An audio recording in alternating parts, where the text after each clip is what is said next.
অসমীয়া মাধ্যমৰ বিদ্যালয় আহি প্ৰায় চিলভাৰ জুবলি প্ৰায় পালেহি। 25 বছৰীয়া যি বৰ্ণিল যাত্ৰা, এই যাত্ৰাৰ সন্দিক্ষণত সমগ্ৰ অঞ্চলবাসীক সাক্ষী কৰি আপুনি হাতেম চৌধুৰী এডুকেশ্যনেল ট্ৰাষ্টৰ উদ্যোগত যোনটো হায়াৰ ছেকেণ্ডেৰী লেভেল চাইলেণ্ট কৰি দিয়ক প্লিজ, হায়াৰ ছেকেণ্ডেৰী লেভেলৰ স্কুল অপেনিং কৰিবলৈ গৈ আছে। এই ক্ষেত্ৰত ফাউণ্ডাৰ হিচাপে আপোনাৰ অঞ্চলবাসী ৰাইজৰ প্ৰতি কি আহ্বান থাকিব, আপুনি কেনেদৰে অঞ্চলবাসী ৰাইজক আকৰ্ষিত কৰিব?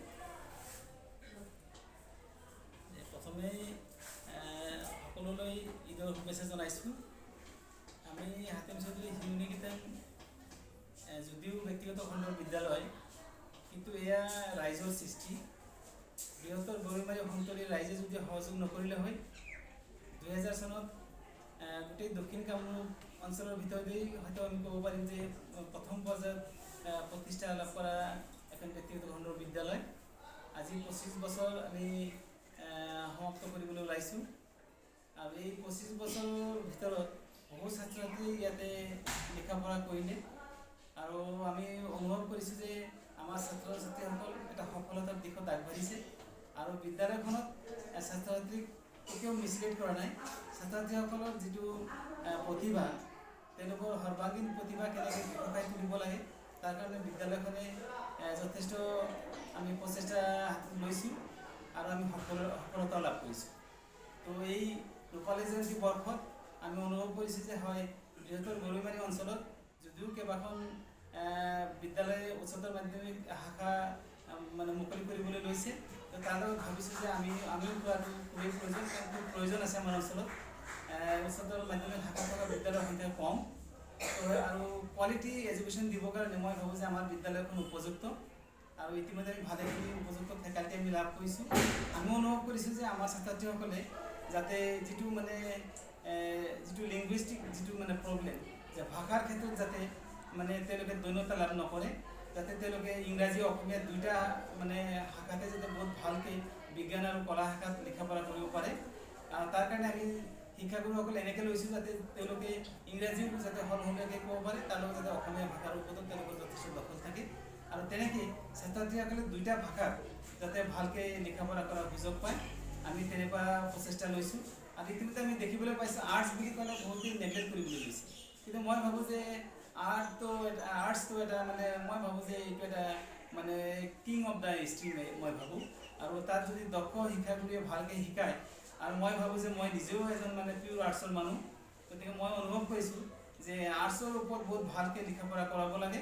আৰু আমাৰ ছাত্ৰ ছাত্ৰীসকলে আৰ্টছত লিখা পঢ়া কৰি আমাৰ অসম ভিত্তিত হয় কটন কলেজ নাইবা দিল্লী জামিয়া বা আলিগড় বা JNU এইবিলাক বিশ্ববিদ্যালয়ত তেওঁলোকে পঢ়িবৰ কাৰণে যিটো উপযুক্ততা লাভ কৰিব লাগে, তাৰ কাৰণে যিটো ব্যৱস্থা কৰিব লাগে, CUT দিব লাগে, তাৰ কাৰণে ইতিমধ্যে মোৰ ল'ৰাও CUT দি দিল্লী ইউনিভাৰ্চিটিত পঢ়িবলৈ সক্ষম হৈছে। মই ভাবোঁ যে আমাৰ প্ৰতিগৰাকী ছাত্ৰ ছাত্ৰী ইয়াৰ পৰা তেনেকুৱা দক্ষতা লাভ কৰিব পাৰিব লাগে।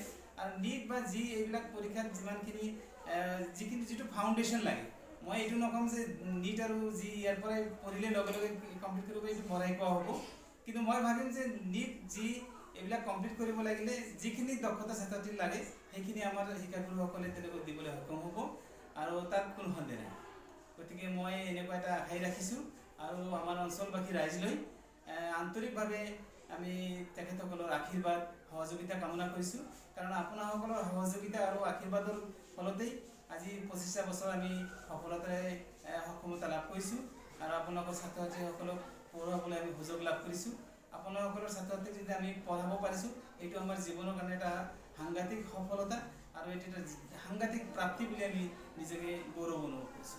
দেখা পোৱা যায় যে বহু ব্যক্তিগত খণ্ডৰ উচ্চতৰ মাধ্যমিক বিদ্যালয় যিবোৰ বিজ্ঞান শাখাৰ অনুষ্ঠান আছে, তেওঁলোকে সদায় NET JEEৰ কথাবিলাকতো কৈ থাকে বা গুৰুত্ব দিয়ে, কিন্তু আমাৰ ল'ৰা ছোৱালীখিনি সাংঘাতিকভাৱে যোনটো বিজ্ঞানৰ লেবৰেটৰী বিজ্ঞানাগাৰ বা ব্যৱহাৰিক পৰীক্ষাৰ ক্ষেত্ৰত বহুত পিছপৰা দেখা পোৱা যায়। এই ক্ষেত্ৰত আপোনালোকৰ ইয়াতে কেনেকুৱা ধৰণৰ লেবৰেটৰীৰ ব্যৱস্থা থাকিব? হায়াৰ ছেকেণ্ডেৰী উচ্চতৰ মাধ্যমিক শাখাত মই ভাবোঁ যে যিমানখিনি লেবৰেটৰী যিমানখিনি দৰকাৰ হ'ব সেইখিনি তেওঁলোকে পাব। মই ভাবোঁ যে হায়াৰ ছেকেণ্ডেৰী লেভেলত ইমানো বেছি লেবৰেটৰী খুব বেছি দৰকাৰ নহয়। কিন্তু যিমানখিনি দৰকাৰ সেইখিনিৰ অকণমানিও অভাৱ নাথাকিব। ছাত্ৰ-ছাত্ৰীসকলে সেইখিনি পূৰাই সুযোগ পাব আৰু ইয়াত পঢ়ি যি বা অন্যান্য যিবিলাক কম্পিটিটিভ এক্সামৰ কাৰণে নীটৰ কাৰণে যিখিনি প্ৰয়োজনীয়তা মই ভাবোঁ যে সেইখিনি আমাৰ শিক্ষাগুৰুসকলে দিবলৈ সক্ষম হ'ব। ঠিক আছে। আৰু ক'ব